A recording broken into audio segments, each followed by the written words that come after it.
إن الحمد لله نحمده ونستعينه ونستغفره ونعوذ بالله من شرور أنفسنا ومن سيئات أعمالنا من يهده الله فلا مضل له ومن يضلل فلا هادي له وأشهد أن لا إله إلا الله وحده لا شريك له وأشهد أن محمدا عبده ورسوله أما بعد فأعوذ بالله السميع العليم من الشيطان الرجيم من همزه ونفخه ونفثه بسم الله الرحمن الرحيم وإذ قال موسى لفتاه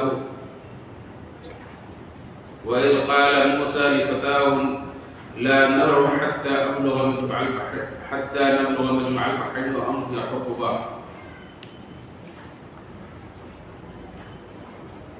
رب اشرح لي صدري ويسر لي أمري واحلل عقدة من لساني يفقهوا قولي ربي زدني علما.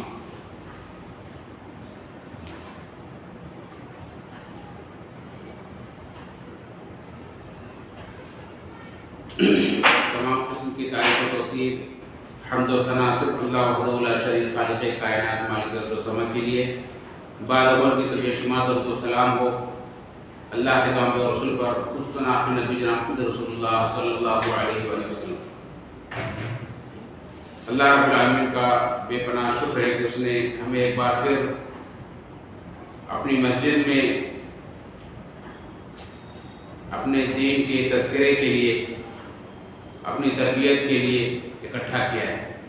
اللہ رب العالمین ہم سب کے آج کی حاضری کو قبول فرمائے.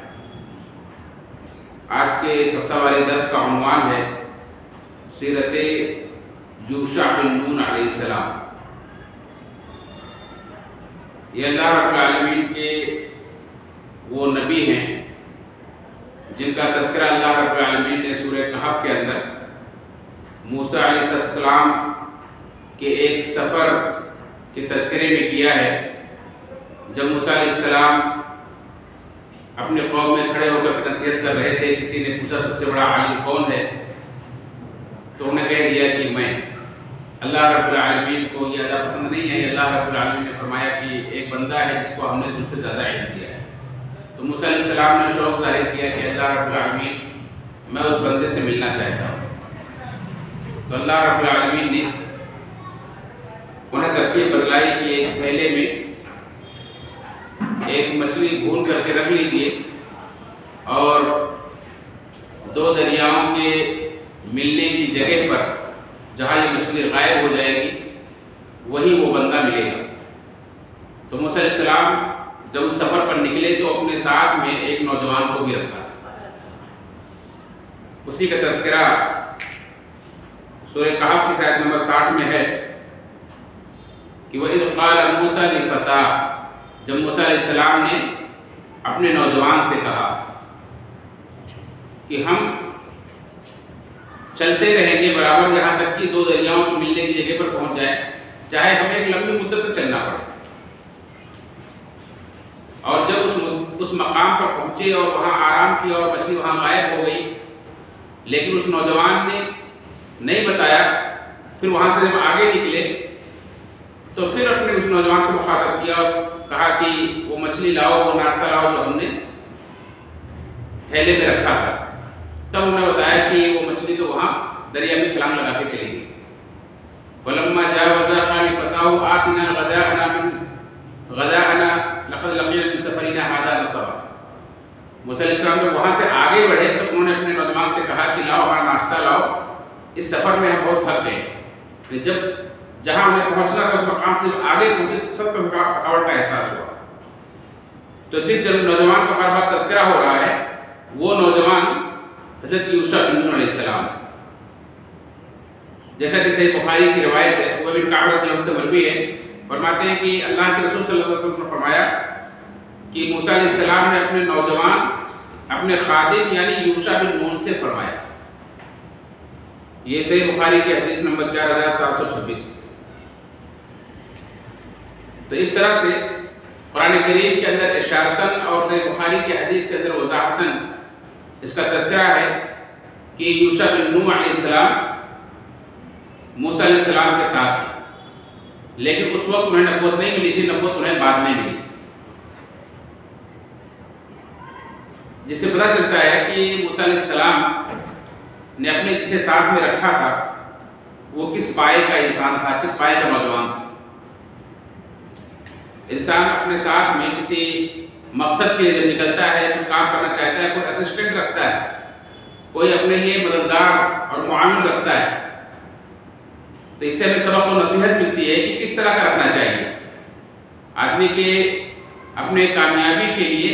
بہترین اور قابل اور ہونہار رکھنا چاہیے۔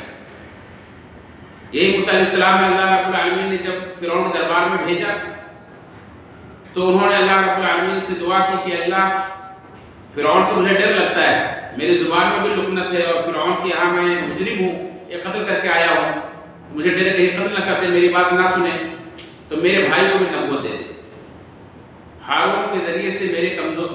میرے بازو کو مضبوط کر دے۔ تو وہاں پہ انہوں نے اپنے لیے مددگار کی ضرورت محسوس کی، اللہ رب العالمین سے اپنے بھائی کو مانگا اور وہ بھائی بھی بڑا معاون ثابت ہوا، اللہ رب العالمین نے انہیں بھی نبوت عطا فرما دی۔ اور جب انہوں نے علم کے سفر کے لیے تیاری کی تب یوشع بن نون علیہ السلام کو اپنے ساتھ میں رکھا۔ اور تورات کے اندر واضح طور پر ہے کہ یہ یوشع بن نون علیہ السلام یہ نبی تھے، اور موسیٰ علیہ السلام کے بعد یہی جانشین تھے۔ جیسا کہ بنی اسرائیل کے اندر اللہ رب العالمین ہمیشہ ہر دور میں کوئی نہ کوئی نبی بھیجتا رہا ہے، وہی نبوت بھی کرتے تھے، وہی اپنے قوم کی بنی اسرائیل کی حکمرانی بھی کرتے تھے۔ تو موسیٰ علیہ السلام اور ہارون علیہ السلام کی وفات کے بعد اللہ رب العالمین نے انہیں کو نبوت عطا فرمائی اور بنی اسرائیل کی انہوں نے رہنمائی کی تھی۔ بلکہ یہودیوں کے اندر ایک فرقہ ہے جسے سامری فرقہ کہا جاتا ہے۔ اس سامری فرقہ کے لوگ موسیٰ علیہ السلام کے بعد صرف ایک ہی نبی کو مانتے ہیں، وہ ہے یوشع بن نون علیہ السلام، اس کے علاوہ کسی اور نبی کو لوگ نہیں مانتے، اور کہتے ہیں کہ ان کے بارے میں وضاحت کے ساتھ موجود ہے، اس لیے انہی کو مانتے ہیں۔ یہ جیسا کہ ہم بار بار سنتے ہیں کہ ابراہیم علیہ السلام کے بعد اللہ رب العالمین نے جتنے بھی نبی بھیجے سب ابراہیم علیہ السلام کے نسل سے ہی تھے، یا تو اسحاق علیہ السلام کی نسل سے جیسا کہ بنی اسرائیل کے سارے انبیاء ہیں، اور یا تو پھر دوسرے بیٹے اسماعیل علیہ السلام کی نسل سے جیسا کہ محمد صلی اللہ علیہ وسلم۔ تو یوشع بن نون علیہ السلام بھی ابراہیم علیہ السلام کے بیٹے افرایم انہی کے بیٹے کے پوتے ہیں، یعنی یوشع بن نون یہ افرایم کے بیٹے ہیں، اور افرایم یہ یوسف علیہ السلام کے بیٹے ہیں، اور یوسف علیہ السلام یعقوب علیہ السلام کے بیٹے ہیں، یعقوب علیہ السلام یہ اسحاق علیہ السلام کے بیٹے ہیں، اور اسحاق علیہ السلام یہ ابراہیم علیہ السلام کے بیٹے ہیں جو حضرت سارہ علیہ السلام سے پیدا ہوئے تھے۔ تو اس طرح سے ان کا یہ نسب نامہ ہے، اور یہ انہیں نبوت جب ملی تو اس وقت کا واقعہ ہے جب دریا پار کرنے کے بعد اللہ رب العالمین نے بنی اسرائیل کو 40 سال تک میدان تیہ میں بھٹکا دیا تھا، اور 40 سال پورا کرنے کے بعد جب اللہ رب العالمین نے انہیں حکم دیا کہ جاؤ بستی کے اندر داخل ہو جاؤ، تو بنی اسرائیل نے انکار کر دیا تھا اور کہا تھا کہ ہم ان سے جہاد نہیں کر سکتے، اس لیے اللہ رب العالمین نے 40 سال تک بھٹکا دیا تھا، اور 40 سال کے بعد جب وہ تیار ہوئے تو پھر موسیٰ علیہ السلام نے تیاری کی تھی۔ کس طرح سے تیاری کی تھی؟ اللہ رب العالمین نے موسیٰ علیہ السلام اور ہارون علیہ السلام کو یہ وحی نازل کی کہ بنی اسرائیل کی پوری مردم شماری کی جائے، اور 12 قبیلوں کے ہر ایک قبیلے کا ایک سردار مقرر کر دیا جائے، ایک نقیب مقرر کر دیا جائے۔ تو ہارون علیہ السلام موسیٰ علیہ السلام نے پوری مردم شماری کی کتنے افراد ہیں، اور اس کے بعد ایک سردار مقرر کر دیا، تو ہر سردار اپنے اپنے قبیلے کا ذمہ دار ہوتا تھا۔ 12 قبیلے تھے بنی اسرائیل کے، اور اس طرح سے 12 سردار مقرر کیے گئے تھے۔ اور اس میں جس طرح سے جب جہاد کے لیے جنگ کے لیے نکلتے ہیں تو ایک طریقہ ہوتا ہے کہ ایک ہراول دستہ نکلتا ہے، سب سے پہلا جو آگے جاتا ہے، اس ہراول دستے کے امیر اور سردار یوشع بن نون علیہ السلام تھے۔ یہ اسی وقت کا واقعہ ہے جب جیسا کہ سورہ مائدہ کی آیت نمبر 12 میں اللہ رب العالمین نے ذکر کیا ہے، وَلَقَدْ أَخَذْنَا مِيثَاقَ بَنِي إِسْرَائِيلَ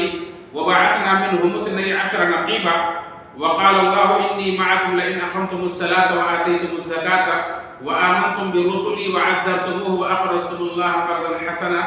لأكفرن عنكم سيئاتكم ولأدخلنكم جنات تجري من تحتها الأنهار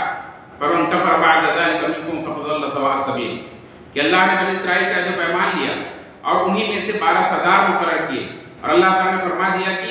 یقیناً میں تمہارے ساتھ ہوں اگر تم نماز قائم کرو گے، زکوٰۃ ادا کرو گے اور میرے رسولوں کی پیروی کرو گے، ان کی بات مانو گے، ان کی مدد کرتے رہو گے اور اللہ تعالیٰ کو قرض حسنہ دیتے رہو گے تو یقیناً میں تمہاری برائیاں تم سے دور کر دوں گا اور تمہیں ان جنتوں میں لے جاؤں گا جن کے نیچے چشمے بہہ رہے ہیں.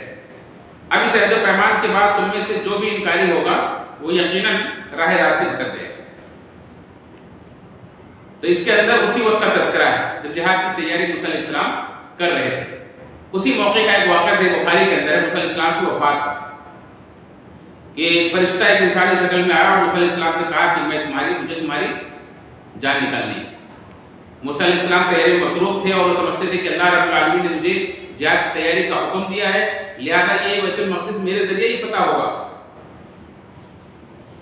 تو انہیں غصہ آ گیا اس پر اور غصے میں انہوں نے فرشتے کو ایک تھپڑ مار دیا جس سے اس کی آنکھیں باہر آ گئی. وہ اللہ رب العالمین کے پاس گیا اور کہا کہ اے اللہ تو ایسے بندے کے پاس مجھے بھیجتا ہے جو مرنا نہیں چاہتا ہے. اللہ رب العالمین نے کہا کہ ایک بیل لے کر جاؤ اور موسیٰ علیہ السلام سے کہو کہ اس کی پیٹھ پر ہاتھ رکھیں. موسیٰ علیہ السلام سے کہا گیا، موسیٰ علیہ السلام نے ہاتھ رکھا تو پوچھا کہ اس کے بعد اس کا کیا مطلب ہے؟ تو فرشتے نے کہا کہ آپ کے ہاتھ کے نیچے جتنے بال آئے ہیں اتنی عمر آپ کو اور دی جائے گی. کہا اس کے بعد کیا ہوگا؟ کہا اس کے بعد پھر آپ کو موت ہوگی. کہا جب مرنا ہی ہے تو پھر ابھی لے چلو. یعنی اللہ کے نبی تو ہمیشہ تیار رہتے ہیں اور آخر کی تیاری ان کی پوری زندگی کا مقصد ہوتا ہے اور جب تیاری پوری ہو چکی ہے ہر حال میں جانا ہی ہے تو پھر تاخیر کیوں؟ اور ہر نبی کو اللہ کی طرف سے اختیار دیا جاتا ہے کہ چاہے تو دنیا کے اندر رہے چاہے تو آخرت کو چن لے، لیکن سارے انبیاء نے آخرت کو ہی چنا ہے. اللہ کے آخری نبی جناب خود رسول اللہ صلی اللہ علیہ وسلم کو بھی جب آپ کی وفات کے وقت اختیار دیا گیا تو آپ صلی اللہ علیہ وسلم نے یہی کہا اللہ پر رفیق الاعلیٰ، اے اللہ میں رفیق الاعلیٰ سے ملنا چاہتا ہوں، جنت کے ساتھیوں سے ملنا چاہتا ہوں. تو آخرت میں جو تیاری کی جاتی ہے انبیاء کے جو مقامات ان کے دکھائے جاتے ہیں جنت کے اندر تو جنت کا شوق اور جنت کی نعمتیں ایسی ہیں کہ کوئی ہے ہی نہیں جو دیکھ کر کے پیچھے پلٹنا چاہے. اللہ کے نبی صلی اللہ علیہ وسلم نے بھی آخرت کو ترجیح دی. جو آپ وسلم کے وفات کے وقت کہا کہ ایک بندے کو اللہ نے اختیار دیا اور اس بندے نے آخرت کو چن لیا تو ابو صدیق رضی اللہ عنہ رونے لگے اور سمجھ گئے کہ اللہ کے نبی صلی اللہ علیہ وسلم اپنی بات کہہ رہے ہیں. تو اس طرح سے موسیٰ علیہ السلام کو جب اختیار دیا گیا تو موسیٰ علیہ السلام نے بھی پھر موت کو چنا اور اسی وقت فرشتے نے ان کی روح قبض کر لی. یہ ان کی موت کا واقعہ ہے اور ان سے 2 سال پہلے ان کے بھائی ہارون علیہ السلام کی وفات ہو چکی تھی. اس وقت پھر گویا کہ یوشع بن علیہ السلام نبی بنائے گئے اور وہی پھر بنی اسرائیل کی رہنمائی کرنے لگے، وہی ان کی حکومت کر رہے تھے اور تورات کے روشنی میں وہ ان کی رہنمائی بھی کر رہے تھے. اس طرح سے یوشع بن علیہ السلام ہی وہ نبی ہیں کہ جب اپنی فوج کو لے کر کے نکلے تو ایک بیت المقدس سے پہلے ایک شہر پڑا جس شہر کا نام تھا اریحا. بڑا خوبصورت شہر تھا اور چاہتے تھے کہ شہر کو ہم بڑی بڑی عمارتیں تھیں، اس کے اندر بڑی کثیر آبادی تھی اور 6 مہینے تک اس کا محاصرہ کیے رکھا. آخرکار ایک دن آپ کی فوجوں نے چاروں طرف سے اس کو گھیر لیا اور نعرے تکبیر بلند کی. پھر اللہ رب العالمین نے فتح دے دی اور فاتحانہ طور پر اس شہر کے اندر وہ داخل ہوئے. وہ دن ایسا دن تھا جس دن وہ داخل ہوئے تھے کہ سنیچر کا دن تھا اور بالکل آخری وقت چل رہا تھا، عصر کے بعد کا وقت چل رہا تھا. اگر تھوڑی اور تاخیر ہو جاتی تو پھر سنیچر کا دن شروع ہو جاتا تھا. جمعہ کا دن تھا اور شام کے وقت عصر کی نماز کے بعد کا وقت تھا. اگر سورج ڈوب جاتا تو سنیچر کا دن شروع ہو جاتا اور سنیچر کے دن کی تعظیم کا حکم دیا گیا بنی اسرائیل کو، یہود کو. تو یہودی سنیچر کے دن کی تعظیم کرتے ہیں، اس دن وہ لڑائی نہیں کر سکتے تھے. تو یوشع بن علیہ السلام نے اللہ رب العالمین سے دعا کی کہ اللہ تعالیٰ سورج کو تھوڑی دیر کے لیے روک دے تاکہ میں شہر کو فتح کروں. اس کا تذکرہ بھی مسند احمد کے اندر ہے، اور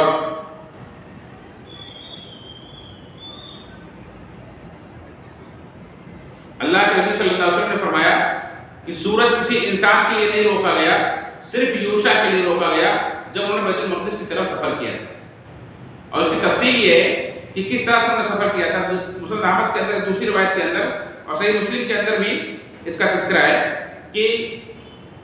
انہوں نے اپنی فوج میں اعلان کیا کہ آج کچھ مخصوص لوگ ہمارے ساتھ چلیں گے، ایسا آدمی جس نے ابھی اس کی اونٹنی کا حمل سے اور بچہ دینے والی ہے وہ ہمارے ساتھ نہ جائے، جس آدمی نے کوئی گھر بنایا ہو اس گھر کے اوپر چھت ڈالا ہو، ابھی چھت ڈالنا باقی ہو، وہ ہمارے ساتھ نہ جائے، یعنی بالکل فارغ آدمی جو ہر طرف سے مطمئن ہو، کوئی اسے کام نہ ہو، وہی ہمارے ساتھ نکلے تاکہ پورے خلوص کے ساتھ ہم جہاد میں حصہ لے سکیں اور لڑائی کر سکیں۔ تو ایسے آدمیوں کو لے کر کے یہ نکلے، اور اس کے بعد جب یہ معاملہ پیش آیا، دیکھا کہ سورج ڈوبنے والا ہے، عصر کی نماز پڑھ لی تھی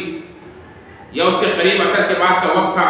تب آپ نے سورج سے کہا کہ اے سورج تو بھی اللہ کے حکم سے پابند ہے، تجھے بھی اپنی منزلیں طے کرنی، میں بھی اللہ کے حکم سے پابند ہوں، مجھے بھی اپنا کام پورا کرنا ہے۔ اور پھر اللہ سے دعا کی کہ یا اللہ اسے کچھ دیر کے لیے غروب ہونے سے روک دے۔ چنانچہ اللہ رب العالمین نے سورج کو ہی روک دیا اور سورج ٹھہر گیا، یہاں تک کہ انہوں نے وہ شہر فتح کر لی اور فاتحانہ طور پر اس کے اندر داخل ہوئے۔ اور پھر اس کے بعد سورج ڈوبا تو انہوں نے بنی اسرائیل کے اندر پہلے انبیاء کے اندر اللہ رب العالمین نے ایک دستور رکھا تھا کہ مال غنیمت جو حاصل کرتے تھے دشمن سے، اسے جمع کر کے ایک میدان میں رکھ دیتے تھے، آسمان سے آگ آتی تھی اور کھا لیتے تھے، اسے جلا دیتے تھے، تو گویا کہ اللہ کی طرف سے یہ قبول کر لیا جاتا، یہ قبولیت کی نشانی تھی۔ یوشع علیہ السلام نے مال غنیمت کو اکٹھا کیا اور جمع کیا، اس میں جو سونے چاندی جو بھی سامان انہیں ملے تھے سب جمع کیا اور جمع کر کے میدان میں رکھا، آگ آئی لیکن بغیر جلائے واپس لوٹ گئی۔ تب انہوں نے کہا کہ تمہارے اندر خیانت ہے، مال غنیمت پورا نہیں رکھا گیا، کسی نے کوئی چیز چرا لی، لیکن کسی نے مارا نہیں، سب نے قبول کرنے سے انکار کر دیا۔ آخر یوسف علیہ السلام نے کہا کہ ہر قبیلے کا سردار آئے میرے ہاتھ میں بیعت کرے، تو ایک قبیلے کا سردار جو آیا ہاتھ میں بیعت کیا تو اس کا ہاتھ چپک گیا، نبی کے ہاتھ سے چپک گیا۔ پھر کہا کہ اب اس قبیلے کا اس قبیلے کے پورے آدمی آئے میرے ہاتھ میں بیعت کرے، جس قبیلے کے سردار کا ہاتھ میرے ہاتھ پر چپکا ہے اس قبیلے کے تمام افراد میرے ہاتھ پر بیعت کرے۔ تو سارے افراد ایک ایک کر کے آئے جو بیعت کیے تو 2-3 آدمیوں کے ہاتھ ان کے ہاتھ سے چپک گئے، کہا کہ تم تینوں نے خیانت کی ہے، تم نے کیا چھپایا، لا کر کے حاضر کرو۔ تو انہوں نے گائے کے سر کے برابر ایک سونے کا ٹکڑا لا کر کے پیش کیا، گائے کے سر کے برابر سونا انہوں نے چھپا لیا تھا، چرا لیا تھا، تو لا کر کے انہوں نے رکھا، اور جب مال غنیمت کو رکھا گیا پھر اس کے بعد آگ آئی اور آگ اس کو جلا کر کے چلی گئی۔ تو یہ گویا کہ قبولیت کی نشانی تھی۔ اللہ کے نبی صلی اللہ علیہ وسلم فرمایا صحیح مسلم کی حدیث ہے کہ اللہ تعالیٰ نے یہ دستور پہلے رکھا تھا، لیکن میری امت کی غربت کو اللہ نے دیکھا تو اس امت کی مال غنیمت حلال کر دیا۔ اب اس طرح کا معاملہ نہیں کیا جاتا ہے، بلکہ جب فوجیں جہاد کرتی ہیں مال غنیمت جو حاصل ہوتا ہے، دشمن سے جو مال ملتا ہے اسے مسلمانوں میں تقسیم کر دیا جاتا ہے۔ خود نبی کا بھی 5واں حصہ لگایا جاتا ہے، اس کے بعد پھر مسلمانوں میں تقسیم کر دیا جاتا ہے۔ اس طرح سے مال غنیمت کے تعلق سے یہ واقعہ ہے۔ اسی موقع پر ایک اور واقعہ پیش آیا تھا، بلعام بن باعورہ کا،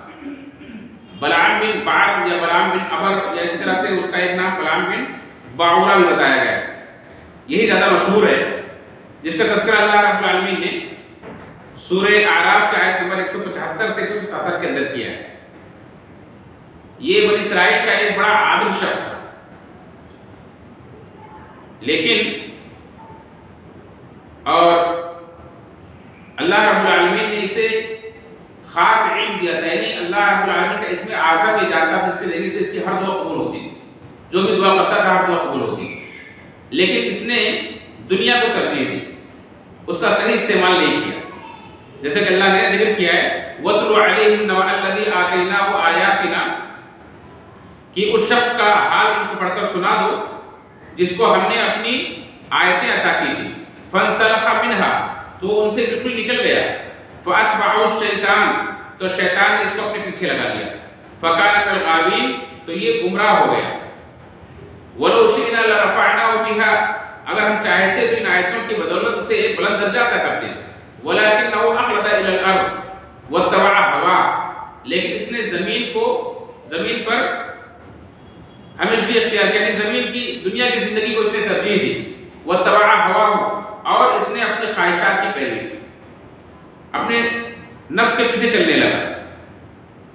تو اس کی مثال فمثلہ کمثل الکلب، اس کی مثال کتے جیسی ہو گئی، ان تحمل علیہ یلہث او تترکہ یلہث، اگر آپ اسے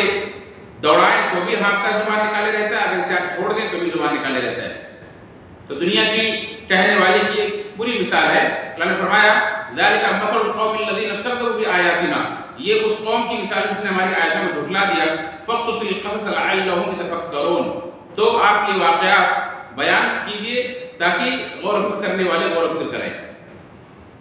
ساء مثلا القوم الذین کذبوا بآیاتنا، یہ ان لوگوں کی جو ہماری آیتوں کو جھٹلاتے ہیں ان کی بہت بری مثال ہے۔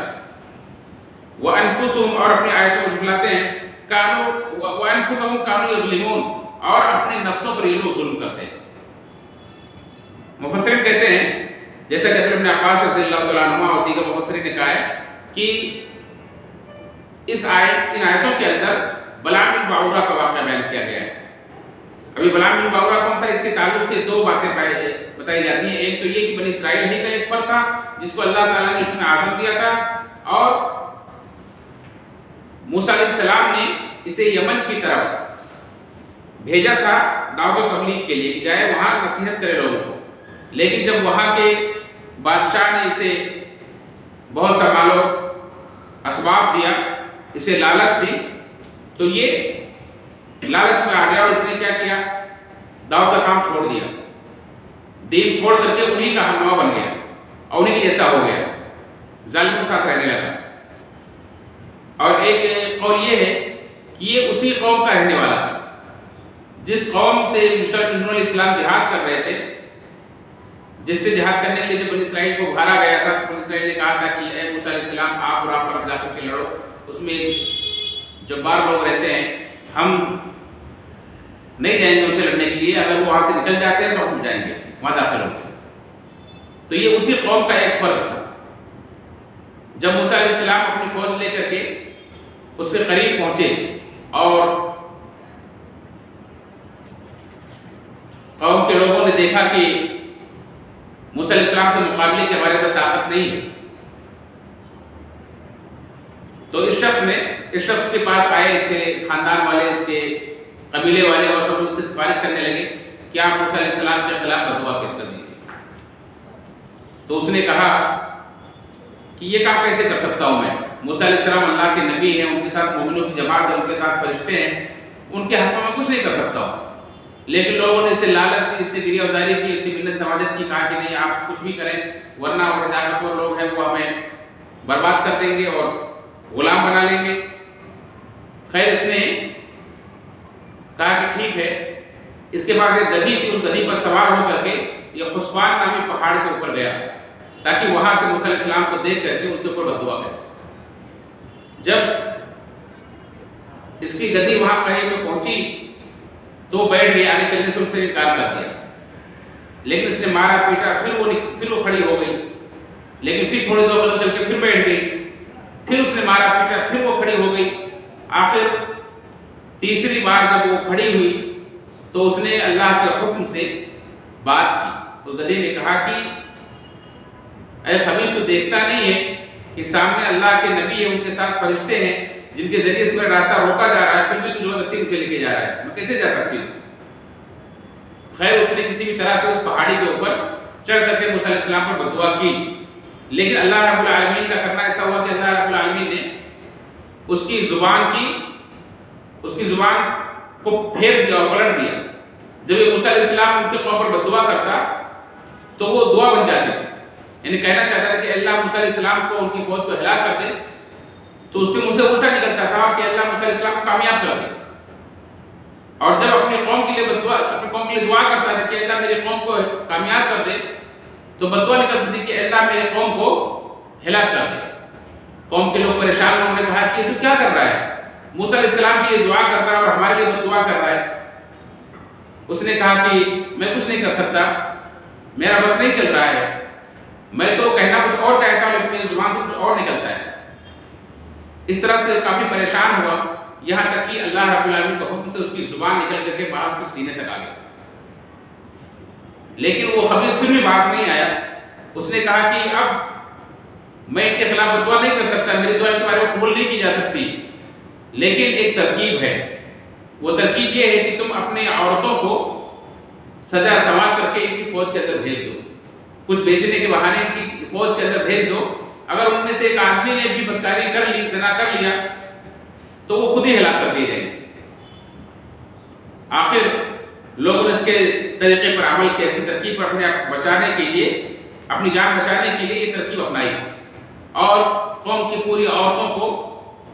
سجا سنوار کر کے ان کے موسیٰ علیہ السلام کی فوج کے اندر بھیج دیا کہ جائے اور ان کو برائی کی طرف مائل کرے، جو ان کی طرف مائل ہو اس کو پورا موقع دے برائی کرنے کے۔ یہاں تک کہ ایک سردار تھا، اس سردار کی بیٹی بھی اس کے اندر شامل، جس کا نام کسبی تھا، اور وہ ایک اسرائیلی سردار کی بیٹی تھی۔ وہ جب وہاں سے گزری تو ایک نوجوان جن کا نام زمری بن شلوم تھا، یہ بنی اسرائیل کے ایک سردار تھے، قبیلے بنو شمعون کے، بنی اسرائیل کے قبیلہ بنو شمعون کے ایک سردار تھے۔ وہ انہوں نے اپنی طرف بلایا تو اس نے کہا کہ میں سردار کی بیٹی ہوں، میں ایسے ہر کسی آدمی کے پاس نہیں جا سکتی۔ تو کہا کہ میں بھی معمولی آدمی نہیں ہوں، میں بھی ایک سردار ہوں۔ آخر اپنے قوم سے اس نے مشورہ کیا، پھر اسے اجازت ملی اور ان کے ساتھ گئی۔ اللہ رب العالمین نے کس طرح سے آزمائش میں ڈالا بنی اسرائیل کو، دیکھیں عورتوں کے فتنے میں کس طرح سے لوگ گرفتار ہوئے کہ قوم کا سردار زمری بن شلوم اس عورت کا ہاتھ پکڑتے ہیں اور لے جا کر موسیٰ علیہ السلام کے پاس کھڑے ہوتے ہیں، کہتے ہیں موسیٰ علیہ السلام آپ سے اگر میں مطالبہ کروں کہ عورت مجھے چاہیے تو آپ کہیں گے کہ حرام آپ کے لیے جائز نہیں ہے، لیکن میں کسی طرح سے باز آنے والا نہیں، اس معاملے میں آپ کی بات میں نہیں مانوں گا۔ اور پھر اپنے خیمے کے اندر لے کے اس کے ساتھ بدکاری۔ اس طرح سے بہت سارے فوجی اس طرح سے اس برائی میں ملوث ہو گئے۔ پھر اللہ رب العالمین کی طرف سے ایک عذاب آیا، طاعون کی بیماری آئی، اور لوگ بنی اسرائیل کے لوگ مرنے لگے، ان کے اوپر ایک مصیبت آ گئی۔ اتنے میں بنی اسرائیل کے ایک سردار جو ہارون علیہ السلام کی اولاد میں سے تھے، ہارون علیہ السلام کے پوتے تھے، ان کے بیٹے یعزر کے بیٹے تھے، فنحاس نام تھا، یہ وہاں موجود نہیں تھے، کسی کام سے کہیں گئے تھے۔ جب انہوں نے دیکھا اس طرح کے قوم کی حالت اور قوم کے سردار تک اس ملوث ہو گئے ہیں، تو ان کے خیمے گھر میں گھس گئے اور اپنی برچھی لے جا کر کے دیکھا کہ وہ زمری، وہ سردار اس عورت کے اوپر جھکا ہوا ہے اور دونوں برائیوں میں ملوث ہیں، تو انہوں نے اپنی برچھی کو اس کے اوپر گاڑ دیا اور اس طرح سے زور سے حملہ کیا ان کے اوپر، اور برچھی کے اوپر رکھ کر کے دبائی کی، دونوں کو اس کے اندر پرو لیا۔ اور اللہ رب العالمین نے وہ طاقت دی تھی کہ انہوں نے اس برچھی کے ساتھ ہی دونوں کو اٹھا لیا اور اٹھا کر کے لے کر کے باہر آئے، اور اپنے پہلو پر ٹیک لگا کر کے انہوں نے آسمان کی طرف بلند کیا، اسے اٹھایا آسمان کی طرف اور کہا کہ اے اللہ، ہم ان بدکاروں کے ساتھ یہی سلوک کریں گے جو تیرے حکم کو توڑیں گے، تو یہ عذاب ہم سے ہٹا لے۔ آخر اللہ رب العالمین نے وہ عذاب ہٹا لیا اور لوگ بھی اس سے باز آ گئے۔ لیکن اس دوران میں تقریباً تفسیر کے اندر ہے کہ 70,000 لوگ طاعون کی بیماری کے شکار ہو چکے تھے۔ اللہ کے رسول صلی اللہ علیہ وسلم نے فرمایا کہ طاعون کی بیماری یہ پہلے لوگوں کے لیے عذاب بن کر آتی تھی، یہ ایک سزا تھی، ایک بیماری تھی، ایک وبا تھی جو اللہ رب العالمین جس پر سزا بھیجنا چاہتا تھا، جس کو تباہ کرنا چاہتا تھا، اس کو اپنی بیماری بھیج دیتا تھا، یہ عذاب ہوتی تھی ان کے لیے۔ لیکن اس امت کے اللہ رب العالمین نے یہ بھی رحمت کی ہے کہ طاعون کی بیماری میں اس امت کو کوئی فرد اگر وفات پاتا ہے تو اسے شہادت کی موت ملتی ہے۔ 7 قسم کے لوگ ہیں جنہیں شہادت کی موت ملتی ہے، انہی میں سے ایک تعاون کی بیماری والا بھی ہے۔ اس طرح سے یہ مصیبت ٹلی اور اس کے بعد پھر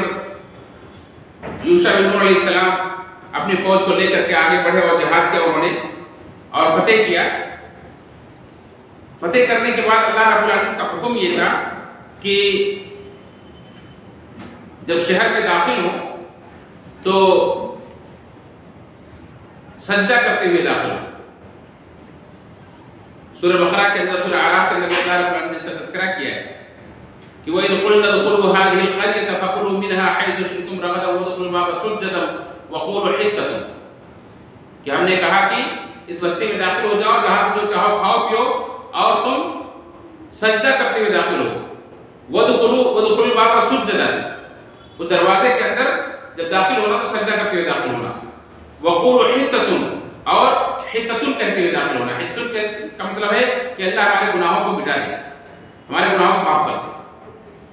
لیکن بنی اسرائیل نے یہاں پہ اللہ رب العالمین کے حکم کی خلاف ورزی کی۔ اللہ نے وعدہ کیا تھا کہ اگر ایسا کرو گے نغفر لکم خطایاکم، ہم تمہارے گناہوں کو بخش دیں گے، وسنزید المحسنین، اور ہم محسنین کو اور مزید دیں گے۔ لیکن انہوں نے کیا کیا؟ فبدل الذین ظلموا قولا غیر الذی قیل لهم، ان ظالموں نے، ان میں سے جو برے لوگ تھے، انہوں نے اس حکم کو بدل دیا، جو کہا گیا تھا اس کے خلاف انہوں نے کیا۔ جیسا کہ صحیح حدیث اللہ کے نبی صلی اللہ علیہ وسلم نے فرمایا کہ یہ صحیح بخاری کی روایت ہے، حدیث نمبر 3403 ہے کہ اللہ کے رسول صلی اللہ علیہ وسلم نے فرمایا کہ اللہ تعالیٰ نے اپنے اسرائیل کو حکم دیا تھا وَادْخُلُوا الْبَابَ سُجَّدًا، کہ سجدہ کرتے ہوئے دروازے میں داخل ہو، وَقُولُوا حِطَّةٌ، اور حِطَّةٌ کہتے ہوئے داخل ہو، نغفر لکم خطایاکم، تمہارے گناہوں کو بخش دیں گے۔ لیکن انہوں نے کیا کیا؟ جب یہ دروازے میں داخل ہوئے تو اپنے سرین کے بل، یعنی بیٹھ جیسے چھوٹے بچہ گھسٹتا ہے ایسے سرین کے بل بیٹھ کر سر کو اوپر اٹھا کر کے گھسٹتے ہوئے داخل ہوئے، اور حِطَّةٌ کہنے کے بجائے انہوں نے حَبَّةٌ فِي شَعْرَةٍ کہنا شروع کر دیا، یعنی بال کے اندر، شعر کے معنی بال کے ہوتے ہیں، بال کے اندر دانا، یا اس طرح سے حِطَّةٌ فِي شَعْرَةٍ بعض روایت کے اندر ہے کہ یہ انہوں نے کہنا شروع کر دیا۔ یعنی ایسے موقع پر، جبکہ ایک بہت ہی سنجیدہ موقع ہے، اللہ رب العالمین کے شکر ادا کرنے کا موقع ہے، جیسا کہ اللہ کے نبی صلی اللہ علیہ وسلم جو 8 سال کے بعد مکہ فتح کرتے ہیں اور آپ کے پاس ایک بہت بڑی فوج ہوتی ہے جس کے مقابلے میں اس وقت مکہ والوں کے انتظام نہیں ہے، اور اللہ کے رسول جو چاہے اسے سلوک کر سکتے ہیں، اس موقع پر اللہ کے نبی صلی اللہ علیہ وسلم اپنے اونٹنی پر سوار ہیں اور آپ کا سر اس قدر جھکا ہوا ہے اللہ رب العالمین کے شکر میں کہ آپ کی گھوڑی، آپ کے اونٹنی کی پیٹھ میں جو کجاوا رکھا ہوا ہے جس پر آپ بیٹھے، اس کجاوے کی لکڑی سے آپ ٹچ ہو رہی ہے، اس قدر آپ اپنا سر جھکائے ہوئے مکہ کے اندر داخل ہو رہے ہیں۔ یہ اللہ کے نبی اور نیک لوگوں کا طریقہ ہوتا ہے کہ کوئی جب نعمت ملتی ہے، فتح ملتی ہے تو اللہ کا شکر ادا کرتے ہیں، لیکن جبار لوگ، ظالم لوگ کوئی ملک فتح کرتے ہیں تو وہاں ہر طرح کا ظلم روا رکھتے ہیں اور وہاں لوگوں کے ساتھ غرور و تکبر کا معاملہ کرتے ہیں۔ خیر، اس موقع پر بھی اللہ رب العالمین نے انہیں سزا دی، اور اللہ نے فرمایا فَأَنزَلْنَا عَلَى الَّذِينَ ظَلَمُوا رِجْزًا مِنَ السَّمَاءِ بِمَا كَانُوا يَفْسُقُونَ، ایسے ظالموں پر جنہوں نے اللہ کے حکم کو توڑا تھا، آسمان سے ہم نے ان کے اوپر رجز نازل کیا، یعنی یہاں ان کے اوپر وبا بھیج دی، بیماری بھیج دی۔ یہ بھی تعاون کی بیماری تھی جس کے ذریعے سے اللہ رب العالمین نے انہیں سزا دی۔ تو اس طرح سے یہ قدم قدم پر دیکھیں بنی اسرائیل کے ساتھ اللہ رب العالمین کا یہ معاملہ، اور اللہ رب العالمین کا انہیں بار بار معاف کرنا، انہیں مہلت دینا اور ان کے اوپر نعمتوں کی برسات کرنا، جس کا تذکرہ اللہ رب العالمین قرآن کریم میں جگہ جگہ کیا ہے کہ یا بنی اسرائیل اذکروا نعمت اللہ، یا بنی اسرائیل اذکروا نعمت اللہ، کہ اے بنی اسرائیل اللہ کی نعمتوں کو یاد کرو۔ لیکن بڑی ہی نافرمان اور بڑی ہی سرکش اور بہت ہی غیر سنجیدہ، یعنی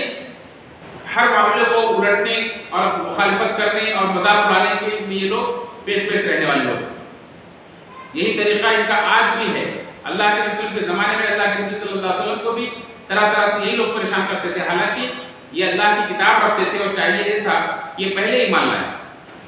لیکن اللہ کے وسلم کو جھٹلانے میں، آپ کا مذاق اڑانے میں، آپ کی مخالفت کرنے میں پیش رہتے تھے اور کوئی موقع نہیں چھوڑتے تھے. یہاں تک کہ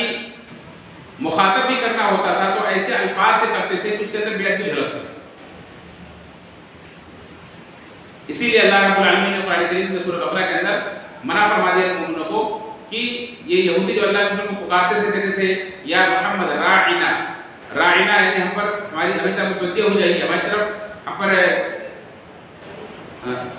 طرف توجہ دیجیے، یہ کہنا مقصد ہوتا تھا، لیکن اس کو تھوڑا کھینچ دیتے تھے اور راعنا کہہ دیتے تھے، اے ہمارے چرواہے. تو اللہ رب العالمین اس جملے کو، اس لفظ کو کہنے سے منع کر دیا. یہ جب سلام کرتے تھے تو سلام کا آڑ میں السلام علیکم کہتے تھے کہ تم پر موت ہو. اس طرح سے ان کی بدماشیاں ہمیشہ سے ہر نبی کے ساتھ رہی ہیں اور آخری نبی کے ساتھ بھی رہی ہیں. اور اس کے بعد خیر اللہ رب العالمین نے بیت المقدس کو ان کے ہاتھوں پر فتح کر دیا اور انہیں وہاں جگہ دے دی، وہاں رہنے لگے. اور اللہ کے نبی یوشع بن نون علیہ السلام ان کے اوپر تورات کے مطابق حکومت کرنے لگے اور ان کے اوپر فیصلے کرنے لگے. اور اس کے بعد موسیٰ علیہ السلام کی وفات کے 27 برس کے بعد 127 سال کی عمر پا کر کے یوشع بن نون علیہ السلام کی وفات ہو جاتی ہے. اس طرح سے یوشع بن نون علیہ السلام کا یہ تذکرہ اور ان کے ضمن میں جن لوگوں کا تذکرہ صحیح سندوں سے ثابت ہے وہ میں نے حضرات کے سامنے رکھا کہ یوشع بن نون علیہ السلام یہ وہ نبی ہیں جو موسیٰ علیہ السلام کے ساتھ جب وہ خضر کی طرف سفر کر رہے تھے تو ان کے سفر ان کے ساتھ تھے. اور جب موسیٰ علیہ السلام کو جہاد کا حکم دیا گیا تو اس وقت یہ ہراون دستے کے امیر تھے. اور موسیٰ علیہ السلام کی وفات کے بعد یوشع علیہ السلام کو نبوت عطا کی گئی اور یہی وہ نبی ہیں کہ جن کے لیے اللہ رب العالمین نے سورج کو روک دیا تھا. اللہ کو فرمایا کہ اس کے علاوہ کسی اور کے لیے سورج کو نہیں روکا گیا ہے. لوگ ایک جھوٹی روایت بیان کرتے ہیں کہ اللہ کے نبی صلی اللہ علیہ وسلم ایک بار علی رضی اللہ عنہ کے ران پر اپنا سر رکھ کے سوئے ہوئے تھے اور پھر علی رضی اللہ عنہ کی نماز نہیں پڑھ سکے، سورج ڈوب گیا.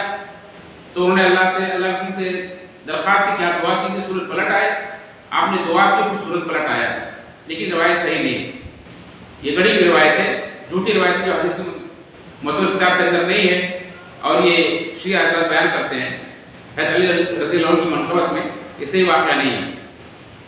صحیح واقعہ یہ ہے کہ اللہ نے فرمایا کہ صرف ایک ہی نبی یعنی یوشع علیہ السلام کے لیے سورج کو اللہ رب العالمین نے تھوڑی دیر کے لیے روک دیا تھا. اور یہی وہ نبی ہیں کہ جن کے دور میں بیت المقدس کو فتح کیا گیا اور اس کے بعد انہیں سجدہ کرتے ہوئے داخل ہونے کا حکم دیا گیا تھا بنی اسرائیل کو حجۃ کہتے ہوئے، لیکن انہوں نے بدل دیا تھا، جس کا تذکرہ آپ قرآن جب پڑھیں گے ترجمے کے ساتھ تو آپ کو وہاں ملے گا. اللہ رب العالمین انبیاء کے واقعات کے ذریعے سے ہمیں نصیحت و عبرت لینے کی توفیق فرمائے. اللہ تعالیٰ ہمیں مشکل حالات میں جس طرح سے انبیاء کرام اللہ کے حکموں پر ڈٹے رہتے تھے، جمے رہتے تھے اور اللہ کی نافرمانی سے بچتے تھے، اپنی قوم کی رہنمائی کرتے تھے، اللہ تعالیٰ اس سے درس اور نصیحت لیتے ہوئے ہمیں بھی ہر حال میں اللہ رب کے حکموں پر ثابت قدمی عطا فرمائے اور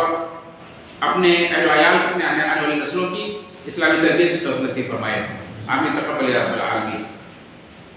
وآخر دعوانا الحمدللہ رب العالمین. ایک سوال ہے